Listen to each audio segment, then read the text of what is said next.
All right. Good evening. Today we're learning Maseches Bava Basra, Daf Lamed Hey, and in fact we're discussing a sugya called Kol de Olam Gvar. Kol de Olam Gvar is where Bezdin removes themselves from the situation. They say, "You guys go figure this out." And we're starting 3 lines from the bottom on Lamed Dal and Amud Beis, and we'll be going to the bottom of Lamed Hey Amud Beis. And the Gemara opens like this: Ze'am Omer Shalavosai. I claim this property belonged to my father. V'ze Omer Shalavosai, and you make the same claim. Amar Rav Nachman Kol de Olam Gvar. He says, we're not dealing with this. This is going to be dealt with on your own. Bezdin doesn't touch it. So says the Gemara, I don't understand. Umayshna, why is this case of Ze Omer Shalavosai, V'ze Omer Shalavosai, any different than the following case?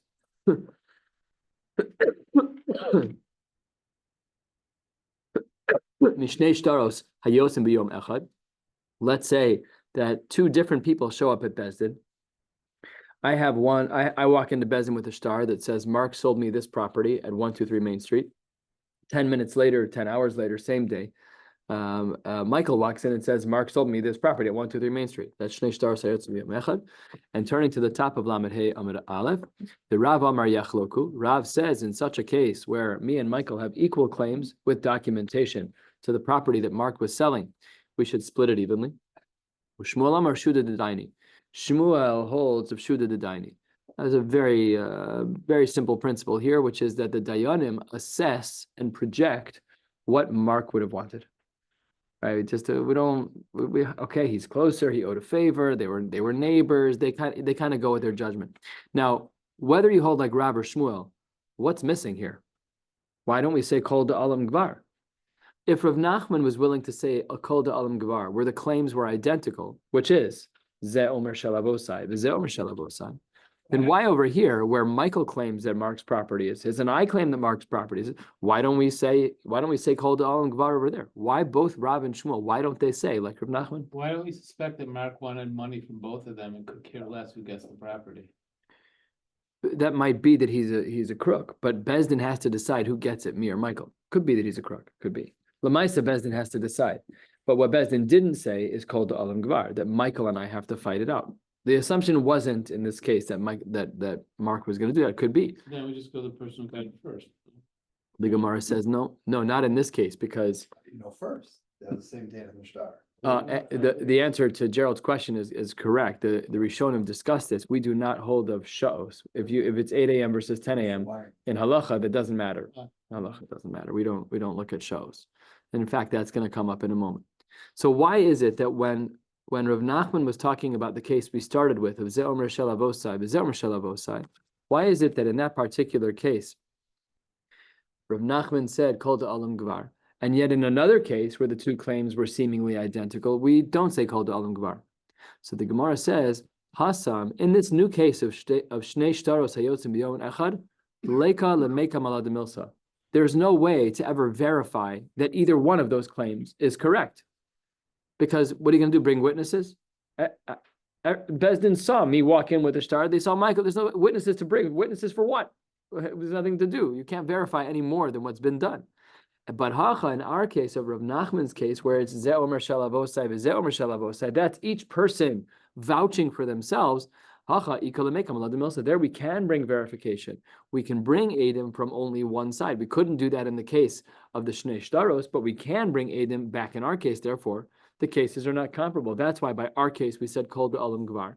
And by the case of Shnei Shtaros, it's a machlokes Rav and Shmuel, but neither of them hold Kol de Olam Gvar. The Gemara says, well, wait 1 second. Let's ask another comparative question. Umay shna mehaditznan. What about a Mishnah that we learned in Maseches Bava Metzia? The Mishnah writes, Hamachlif para bechamor. I have a cow, you have a donkey, and while we were in the middle of bartering our animals, no money was being exchanged. I'm trading my cow for your donkey. V'yalda, the para has a calf, or v'chein hamocher shivcha so v'yalda. When I'm selling my shivcha, she gives birth. So you and I, if I'm selling to you either the animal or the shivcha, and they give birth at an unknown time, it's kind of like when there's a close call with the umpire that everyone in the Yankees dugout assumed that the call was in favor of the Yankees. Truth doesn't matter when you're on the baseball field. So everyone's arguing for their own team. Ze omer ad shelo macharti yolda. The guy who was selling said, "Oh, the animal gave birth before our sale completed." The ze omer, the buyer said, "Mishelo kachti yolda." There, the buyer said, "Mishelo kachti yolda," that the animal gave birth once the sale was completed. So, what does the Mishnah in Maseches Bava Metzia say? Yachloku. It's the last line of Daf Lamed Hamad. Why don't we say called the Alam Gvar? After all, what we have over here is a case where there are claims that can be verified. We just made a distinction between our case and the case of Shnei Shtaros, that with our case, it's still possible to bring Eidim. Well, with this case of Hamachlef Par B'Chamor, we could also bring Eidim. Why not? So that's what the Gemara wants to know, is why don't we say that because over here we could bring Eidim to verify as to whether or not the seller or the buyer is correct, we should therefore say Kol Da'alam Gvar. The Gemara says, Hasam, in that case of Hamachlef Par B'Chamor, Lahai Isle Drora Demamona, Ulehahu Isle Le Drora Demamona. When it comes to the case of the animal of Hamachlef Par B'Chamor or the Shivcha that was sold, we know that certain things are true. I had financial ownership of this animal or this Shivcha when we started the conversation. And when I finished selling it, you had financial ownership. So each of us had Drora Demamona. However, Hacha, in the case that we started with Rav Nachman, where we say Ze Omer Shalavosai, Ze Omer Shalavosai, the cases are not comparable. Hacha, Idemar lo demar, Idemar lo demar. If in fact it belonged to one person, it certainly didn't belong to the other. And if it belongs to the other, it didn't belong to the one. So therefore, the cases are not comparable. Because this case over here, there is no Drara de Mamona for both of them. It's either one person owns it or the other person owns it. Amri Nahardoi, Lamed Hamid Beis, 3 lines down. We'll be stopping 5 lines from the bottom of the page. They said in Naharda, Im ba echad min hashuk v'hechzik ba. If in Rav Nachman's case, we have Ze Omer Shalavosai, Ze Omer Shalavosai. If a third guy shows up from the marketplace, v'hechzik ba, and he takes the animal and he walks away, he doesn't even say anything. He sees Mark and I are arguing over this piece of property, or whatever, this cow, this item. This third guy walks up, doesn't say boo, and takes the item. Perfect. So it says the Gemara, that works out. Ein motziin miyado. Why did he get to keep it? The Tani Reb Chia. Reb Chia taught us an important halacha, that Gazlan shel Rabim, lav shmei Gazlan. That when a Gazlan is stealing from the Rabim, it's not actually theft, because you haven't stolen from any one. So let's say you and I are arguing over the camel. I say it's mine and it's from my ancestors, and you say it's yours and it's from your ancestors. The third guy, while you're standing there, takes the reins of the camel and walks away with the camel. Perfect. So the Gemara says he's allowed to keep it, because that's not called Gzela. Why not? No Bailam. There are no Bailam. You guys certainly aren't clearly the Bailam. We don't know who owns it. Rav Ashi Amar really Le'olam Shmei Gazlan. I disagree. Rav Ashi says he really still is a Gazlan. So why then does the Brisa say Lav Shmei Gazlan, Umay Lo Shmei Gazlan? Says the Gemara, Shalom Nitan Lehishavon. This is a fascinating din. We know that the Torah says that if a person steals, they have a mitzvah to do hashava v'heshiv es hagzela asher gazal. But what if you steal from a non-owner? Right now, Mark and I are fighting over this camel. The third guy shows up and steals the camel, and I'm not definitively the owner, and neither is Mark. So how do you do v'heshiv es hagzela asher gazal?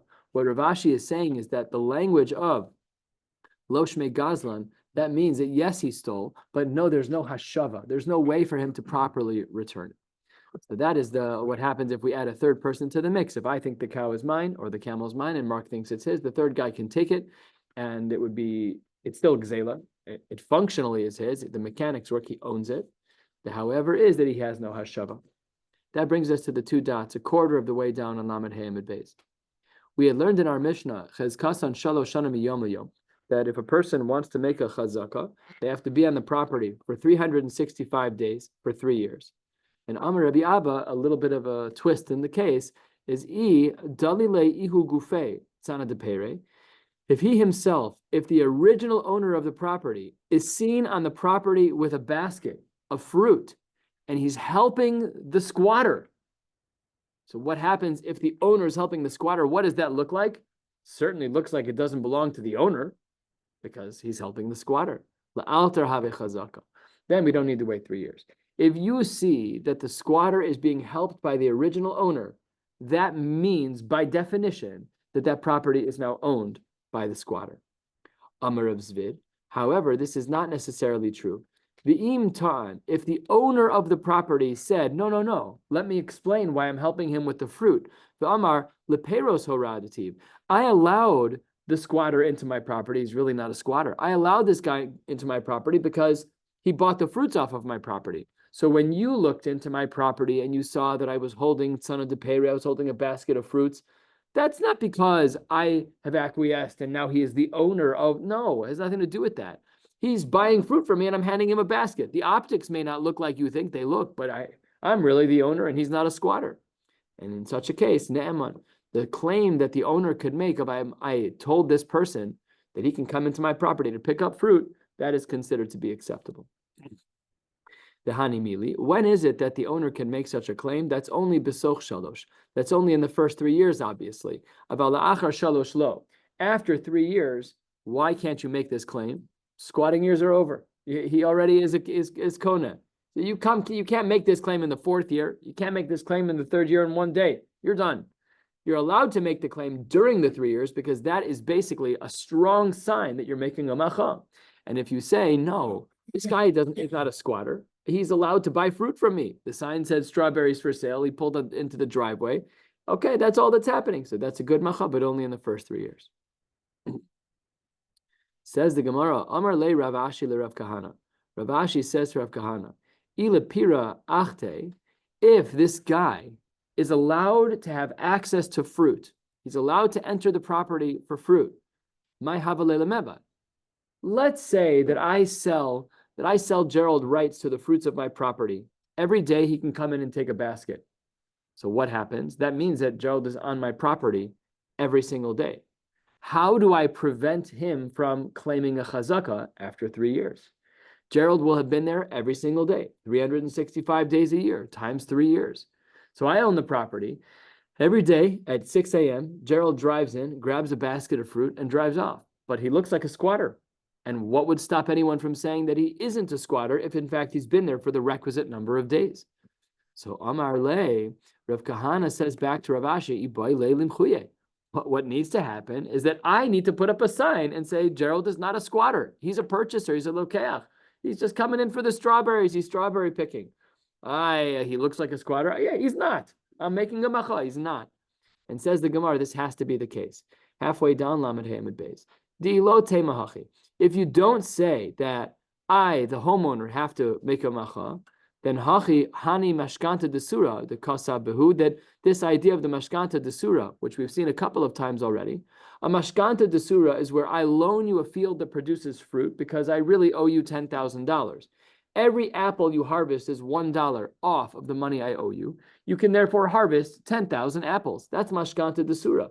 And once you have harvested 10,000 apples, then the property goes back to me. And here's the language that it's written in. B'mishlam shanya elaine. When these years are completed, tepuk ara da below kesef. Then take the land back. I'm going to take the land back, but you're not getting any money because I paid you back. That's what mashkanta desura is.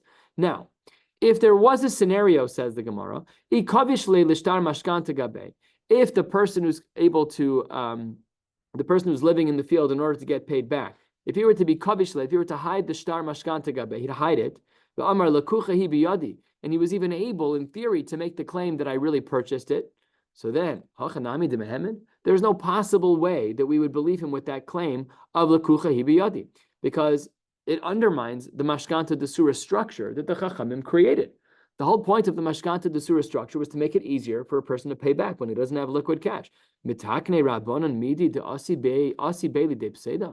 It can't be that the structure of mashkanta desura is one that can be overridden by a clever claim of the guy who's living in the field right now and harvesting. What must happen in such a case of mashkanta desura? In the case of mashkanta desura, there has to be that scenario where the owner says, yes, I know that Gerald's living on the field and working off the $10,000 that I owe him. Yeah, 100% correct. But I'm going to make a macha and make sure that you don't ever think he's a buyer. He's not a buyer. And hachanami in our case too. In our case where I allow Gerald to go into my property daily to buy fruits, he's going to look like a squatter. Says the Gemara,